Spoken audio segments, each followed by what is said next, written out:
All right, guys, we just wrapped UFC 309, and Jon Jones is still the UFC heavyweight champion. Defeats Stipe Miocic in the third round, spinning back kick to the ribs, puts Miocic down. Great performance by the champion. So,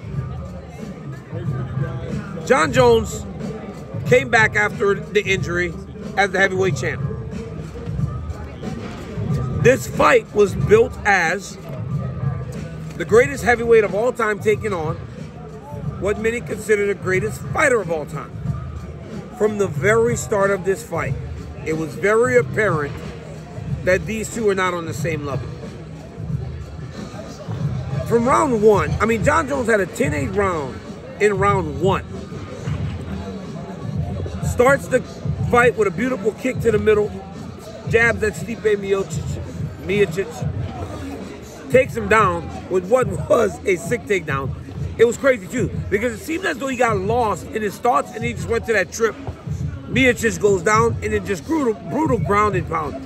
That early takedown played such a massive part in the way that the fight played out, because it took a lot out of Stipe. And then he looked slow chasing Jon down. You know, when these guys, when a guy like Jon Jones gets into the octagon, you have to be prepared for so much, because there's so much coming at you. So these guys will put people in training camp to try and replicate that, but then when you're in there with him, it's so different, because the speed's different, the fight IQ is different, the ability to set up all those weapons is much different than telling a person, I need you doing this, this, this, and this. And then you got a guy that can wrestle, you got a guy that can do the push kick, you got a kickboxer, you got a Muay Thai guy. You don't have a guy that can do all of that. That is Jon Jones. It looked like Stipe expected something, and he got something completely different. It was a wipeout. It really was a wipeout. And while I was surprised, I knew that this fight could go one of two ways. It could be very close, it could be very competitive, or it could be one-sided. Tonight we got option two, the one-sided fight, where Miocic didn't get much accomplished. Even when he would attack, it felt like Jones saw it coming, would evade, escape, and then reset. And Miocic wasn't willing to continue to engage in a way that would allow for him to really get to Jones. But it was vintage Jon Jones. A lot of kicks, some knees when they got close, and a good jab. You know, there are some areas that you don't expect a guy to improve in as they age. It seems like Jones now has a better jab, and it seems like he's hitting harder at heavyweight. He landed a right hand on Miocic that almost staggered him. You never felt that as a threat when you were in there with him before. Meaning, if he hit you with a right hand, it never really hurt, right? It was the kicks and the knees and everything else. But this dude proved time and time again, man, how good he is. And I truly believe a lot of it is due to the hard work, the fight IQ, and the toughness, the durability that he possesses inside the octagon. You know, it does not matter what I feel about Jon Jones in life. I do respect him tremendously, immensely as a fighter. He does a lot of the right things when he's inside that octagon. And that has led to him having more success than anyone has had. This guy has defended titles and over the course of 3 generations of fighters. That was it for that generation. Stipe was it for that generation. Meaning the Cain Velasquez's and the Junior Dos Santos and Verdums and all those guys. Me, that was it. That was the end of that generation. Then there was the generation prior, the Rampage and the Shoguns and the Machitas. He vanquished those guys too. He has defended this belt over 3 generations. So no matter what you feel about him, it's very apparent that you have to respect him and the skills that he possesses in the octagon. And he has once again defended a belt and stays the UFC heavyweight champion. Stipe Miocic, I'm glad he's retiring. He was done. He's done. You know, he didn't look good. He looked like a guy that hadn't fought for 3 years. He looked slower than I have ever seen him look. And being slow in the front of a guy like that never works well for you. You got to press. You got to go forward. You got to take some chances. And Miocic just did not have that ability to take the chances necessary to really give himself a shot. I spit all over that camera. Jon Jones said he's not going to retire now. He said he's going to fight again. Good. Because we need to see him fight Tom Aspinall. I talked to Big Tom after the fight as they were ushering him out. You know, Anik asked me a question in Joe Rogan, what was Tom Aspinall thinking watching that? I said nothing. So then I asked Tom the same question. What were you thinking, Tom, watching that? Tom said nothing. He goes, because Stipe and I are completely different. No disrespect to Stipe. He said, but he was slow. He said, I'm not going to be slow. I'm not going to watch him. I'm going to go after him. If that's the case, we're in for a very, very fun fight. Aspinall's big, he's explosive, and he's a young interim champion. That seems to be the guy that can give Jon Jones problems. But we've thought many, many times that guys would give Jones problems, and none of them have been able to do that. In the co-main event, Michael Chandler and Charles Oliveira had a fantastic fight. Look, everybody's going to talk about the 5th round, which was the round of the year, because you had Michael Chandler hurt Charles Oliveira.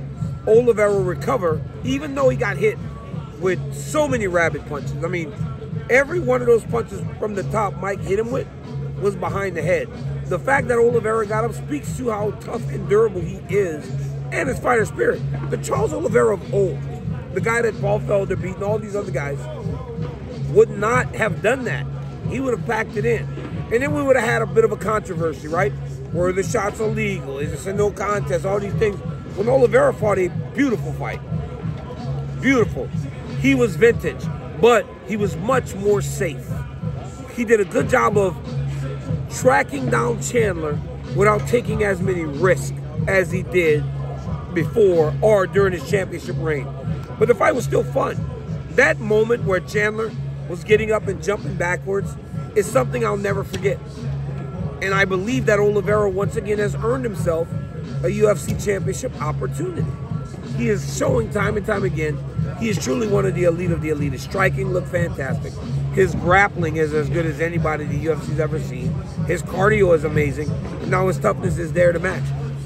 Chandler went back to the Conor McGregor thing. Very smart. I said this before the fight. I thought Chandler had a better chance of getting the McGregor fight if he lost. He lost that fight. He showed that you can hurt him, but he also showed how tough and durable he is. Michael Chandler doesn't need a win all the time. He's past that in terms of who he is as a fighter. As you guys see Miles again in the back. He's past that. He once again won even though he lost. He'll get the McGregor fight, and it's going to be massive, and I'm all for it. And Oliveira will go back into a championship fight, and I'm all for it. It all worked after that co-main event. Bo Nickel fought against Paul Craig, and people were yelling, overrated, overrated, overrated, all these things. And you know what? It wasn't a bad performance. I thought Bo did a good job. He's inexperienced. He's barely been fighting. He stood for 15 minutes against Paul Craig. Paul Craig has beat some of the best fighters in the UFC's history. World champions. Bo Nickel beat him and shut him out. People are yelling overrated. Bo Nickel should not take that to heart. He did a good job. Mauricio Rufy, dude's the real deal. He still is. I know it was a 29-28 victory, but that was only because James Giannis Hamtop, which is the weirdest spelling of a name ever, was just so tough, durable, and it's just really tough. Anybody else would have been put out by the shots that Mauricio Rufy hit him with. Marcus McGee, great job, dude. Jonathan Martinez, get going sooner. Jim Miller, hats off to Jim, another submission victory. At like 42 or 43 years old, Jim Miller submits another person to get another victory.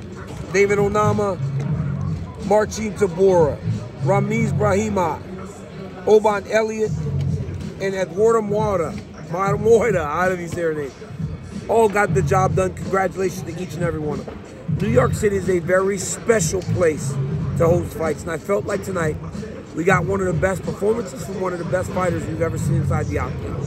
The night belongs to Jon Jones, as many do whenever he competes, as he beats Stipe Miocic. Now, let's go forward and see what happens next. hopefully, is Jon Jones versus Tom Aspinall.